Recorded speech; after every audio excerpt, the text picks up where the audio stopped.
Hey friends, it's Johnster Monster with another comic book review. This time we're going to review Black Panther 2005, issue 8, otherwise known as volume 4, but I like to go with the years with how often comics get rebooted and such. And if you will, join me. Let's get into this. Brr, brr, brr, brr. So issue 8... I have the variant cover of Storm in the middle of it. The inside cover is for NBC's show Surface, which apparently did have a full season 1. Lake Bell is in it, so I was a little curious about it. But apparently some new new sea life creature is created and starts, messing with the human population. But it's not streaming anywhere, which I thought might be on Peacock or the NBC app, but it isn't. But that's where we are right now.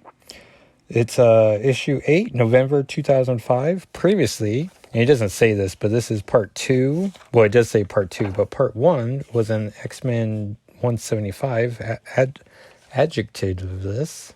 Hard word to say. So previously... There are some places you don't mess with. Wakanda is one of them. Since the dawn of time, that African warrior nation has been sending would-be conquerors home in body bags. While the rest of Africa got carved up like a Christmas turkey by the rest of the world, Wakanda's cultural evolution has gone unchecked for centuries, unfiltered by the yoke of colonization. The result? A high-tech, resource-rich, ecologically sound paradise that makes the rest of the world seem primitive by comparison. Ruling over all this is T'Challa, the heir to the centuries-old warrior cult that served as Wakanda's religious, political, and military head since its inception. The Black Panther. Anyone who's dared to make a move on Wakanda must go through him. And then I suspect that's on all these issues. But then the third paragraph is what sets us up with this issue. After the fall of its corrupt leader, Prime Minister Mobutu, Wakanda's neighboring country, Uganda, has descended even deeper into chaos and political unrule. In this vacuum, many of the nation's unsavory secrets has begun to boil to the surface, including the appearance of strange creatures with special genetic gifts. The X-Men head to Uganda to investigate, only to find the Black Panther at the heart of the secret installation stronghold. And... my history of Black Panther is not too long. I love the Christopher Priest run, especially his Storm and Drag storyline that united all the Marvel's kings, which at the time was Black Panther, Namor, Doctor Doom, and newly appointed Magneto of Genosha. And this, and then I loved him in his various tenures with the Avengers. And, we get to the movies and cartoon appearances. And I know he's a friend of Fantastic Four. And, I should say that this is hopefully part 1 of several parts of my Black Panther week. Or series of episodes, let's just say. And so we're going to do issue 8, and then we're going to jump around a little bit. And see how far if I do all my issues or not. I think I'm committed to doing at least 4 of them, but we'll see. So here we go. So this is Wild Kingdom Part 2, House of Pain. We start, and our creative team is Reginald Hudlin as the writer, pencils David Yarden, inks Jay Lyston, colors Dean White, letters VC's Randy Gentile, cover Gary Frank, which I don't know if he did my cover, but no, my cover is by Frank Cho. It's very obviously Frank Cho. Corey Sandmeyer is the assistant editor, Axel Alonso editor, Joe Quesada editor-in-chief, and Don Buckley publisher.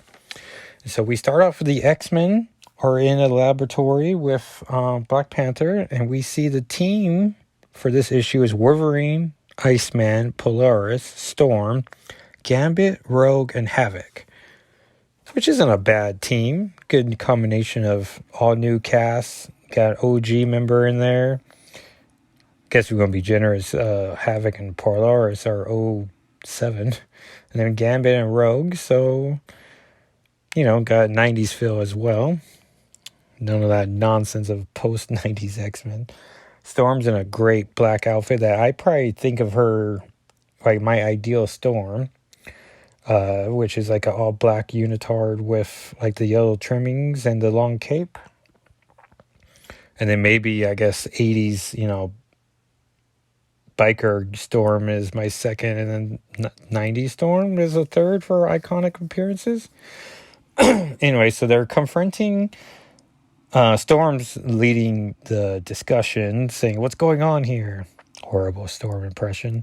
And Black Panther's trying to quickly tell them to stop moving, don't come near, while there's a scientist on the ground. So they just assume Black Panther's in the wrong, which is an odd choice. And another odd choice is that Black Panther himself has a great Black Panther costume, cape included, but for whatever reason his eye holes are missing. But they don't look torn, they look like that's on purpose.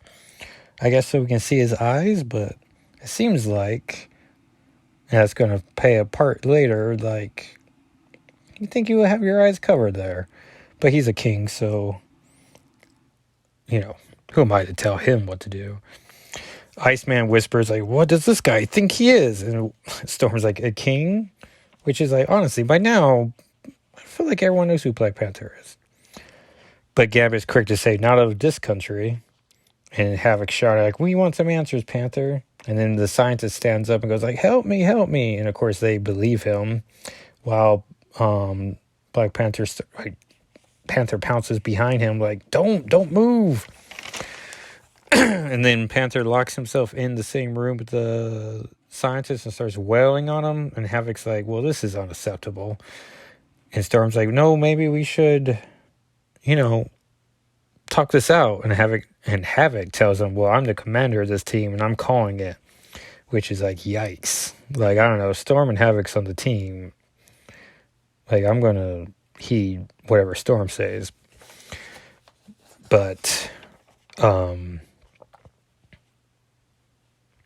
for a reason, Havoc's the leader of the team. Maybe he won the coin flip that day. So Havoc tells Rogue to open it up. She punches it through. Polaris is quick to be I could have done that cleaner. Which, and I don't know, it looks like Rogue's using some type of flame power. So maybe this is after X-Men. Oh, no, it's not after X-Men Legacy because we know it's issue 175. I don't know what's happening here. Rogue has... So they break through the door. Wolverine's decided he's going to attack T'Challa. And Black Panther does a cool throw. He throws Wolverine over his shoulder and back out at the X-Men to keep pushing them back out of the room. And then Rogue successfully gets to the professor, who does he get name checked here? And Black Panther shouts, "Get away from him!" And Polaris is quick to put a metal door between Black Panther and Rogue. And then the scientist gets up, jokes about how it's ironic that Rogue is his first victim as he absorbs Rogue's powers. And we see that is very ironic. And then he takes that flaming power and shoots it at Black Panther. Then we get an ad for Ultimate Spider-Man coming out September 27th. On PlayStation 2 and Xbox and GameCube, which I really like this game, except there's a sequence where Venom has to chase Electro, and we're playing Venom, and I could never catch him. And I tried, I restarted the game all the way from the beginning, thinking maybe with faster momentum I could beat the race, and could never do it. But by that point, it's a pretty fun game, but I wouldn't mind a second chance at it now. But probably nowadays, I'd probably make a story mode, easy level, and I would get, maybe I have a better chance this time. The scientist grabs Iceman and Wolverine, so now he has those two's powers. So that probably conflicts with his heat powers he had. And then he lunges at Gambit and Storm, but Havoc's not allowing this anymore, so he pulses him the scientists through a hole in the ceiling, and then they just lose track of him. And Havoc has to say, well, that didn't go well. And Gambit's like, yeah, think, who is that guy? Horrible Gambit impression. Oh, here we go. He gets name checked. And Black Panther says his name is Dr. Eric Payne. He used to work on Genosha and gives us like a long backstory of Genosha, which Wolverine's like, we all know about Genosha. I thought those butchers were dead. Man, I'm just not even attempting accents. And so, T'Challa saying how they, he was a little lab rat who was clever enough to slip out. So he did, and then he moved to this neighboring country and just polluted the water and started taking citizens hostage and experimenting on them. And he ends the flashbacks stating that Wakanda has a strict non-intervention policy, so they couldn't do anything until Uganda attempted to annex Wakanda, which happened in the first 6 issues of this. Thank you, editor. And Storm gives him some grief about how how Black Panther how he resolved that issue. One knocking a guy's teeth one at a time. And so Havoc's starting to confirm if this scientist is a mutant or not. And Black Panther states that he's not. He just created a way to just mimic abilities, but then give himself a way to be triggered as a mutant. And hence the X-Men are here now. And Havoc's like, well, why didn't you tell us all this before? And Black Panther's like, well, why didn't you have your telepath read my intentions? Because she decided to stay back at the base. Black Panther's like, I see, that's quite a disadvantage. Havoc only has like, okay, point made, everyone. So why are we standing around when the cycle's on the loose? And Black Panther recommends that everyone who had their powers absorbed hang back. Oh, no, I'm sorry. Opposite. Everyone who absorbed he absorbed their powers go forward so he doesn't take new powers. And then he will stay behind. And he says Storm might be needed elsewhere in the country. And Wolverine's quick to be like, well, we'll decide how to deploy our members. And Black Panther's like, well, it was only an idea. Sorry. Like, whatever. And then he starts asking, like, if there's anyone who has any science skills that can help him with the genetics. And Havoc has to be like, no, we don't have anyone like that on our team either. Like, oh, like Black Panther has all these ideas, but they're just not equipped. I guess they're just an assault team. And then we get to the panel that is the reason why I bought this comic. And he asks, like he states, I was hoping Beast or Shadowcat might be. And Havoc's quick to be like, Storm, why don't you stay with the Panthers since that's probably what you were going to do anyway? Gambit players, you're coming with us. He's just hoping their A-listers was going to be there. And so the X-Men just, go through the whole Havoc made. So T'Challa and Storm together, and T'Challa says, well, he certainly showed me who's boss. We're the real X-Men. And Storm's quick to be like, shh, those are my friends and good people. And he's like, and the troll, Wolverine, is your boyfriend? What are you talking about? Please, I can smell his passion for you. And Storm takes great offense and is great, like the disgust on her face. And it's like, and how many women are in your Harlem these days, King T'Challa? And he takes off his mask, I guess, to like flirt with her. But like we can already see his eyes. But he does a nice smile here. He's like, oh, I've been a monk waiting for your return. And Storm's like, don't you start with me. I've avoided this entire continent because of you, and you're about to remind me why. Then he puts his mask back on, because I guess if he's not going to flirt, why is he going to take his mask off? And I see here how cute his ears are. Oh, Black Panther, your cute ears. So Storm will handle her business. He'll handle his. She's agreed. She tells her, he reminds her that Africa doesn't care about the X-Men. They need a goddess. And Storm walks away like, you are wise, but you would not break my heart a second time. And there's a 2-page ad here for Hulk Ultimate Destruction, a game I always wanted on the PS4 or PS2, but never got. Oh, I'm sorry, it's a 3-page ad. What the what? So then the X-Men are just chasing the Doctor, and they all feel pretty embarrassed.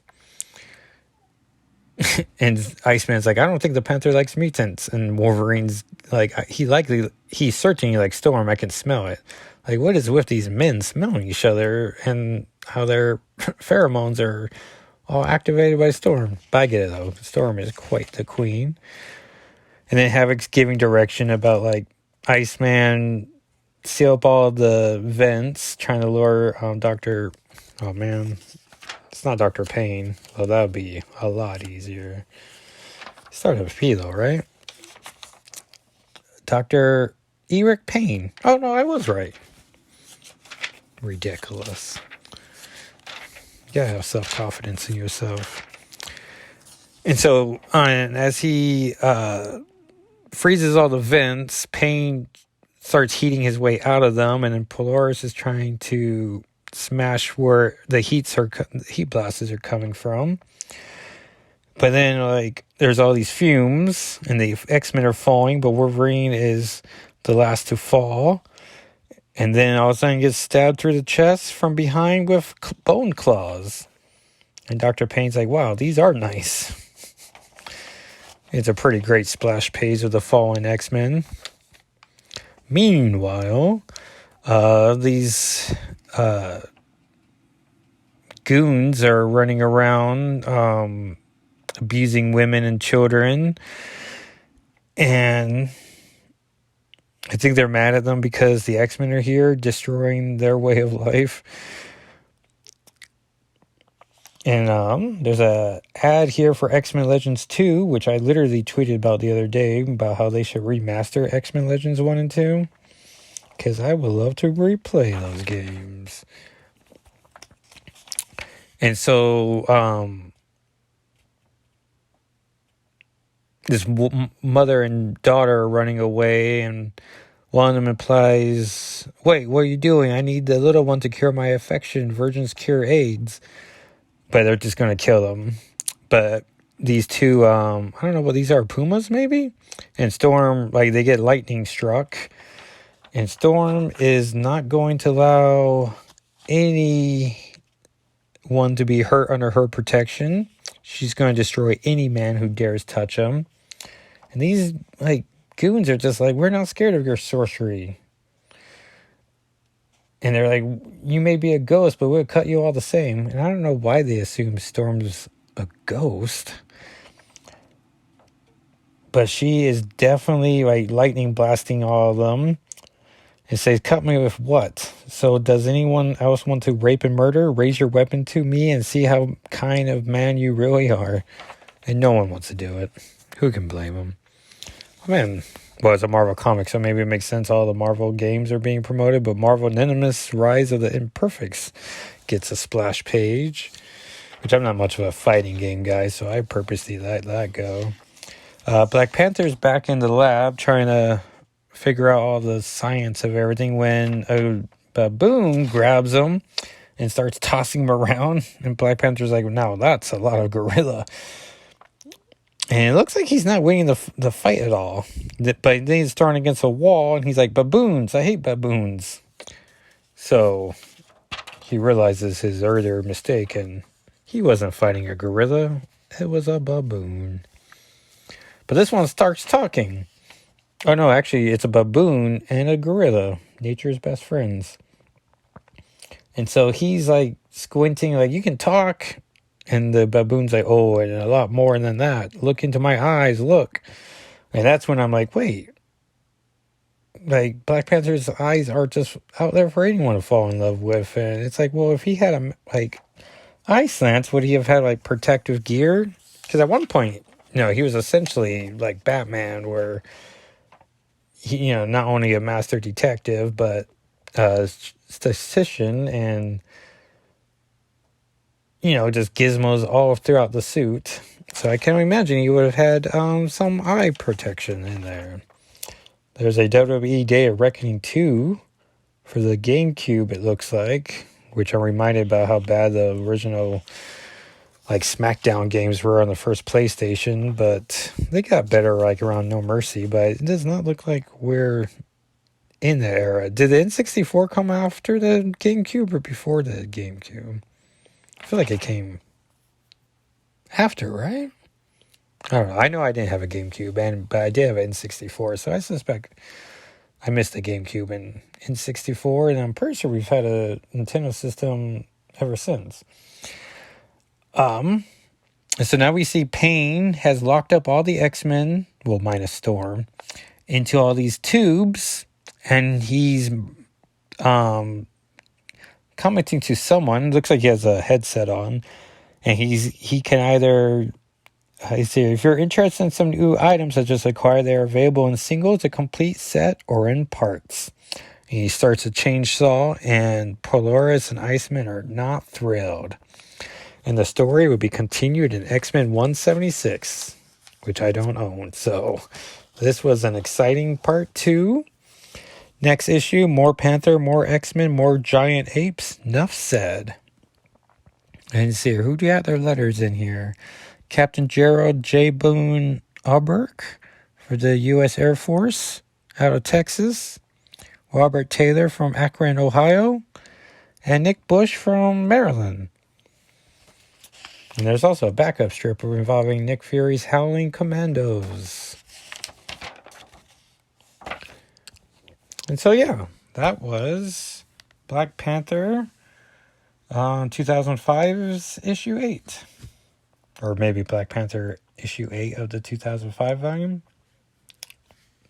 Yeah, like it's one of those things you write it down so many times, like title, year, issue number. But it's like, oh, saying it aloud. How does it all work? So yeah, so I'm going to put that little picture of that one panel up. So if you want to go on to my Twitter account, which is Jackal SIII, you can see when I was recording this. And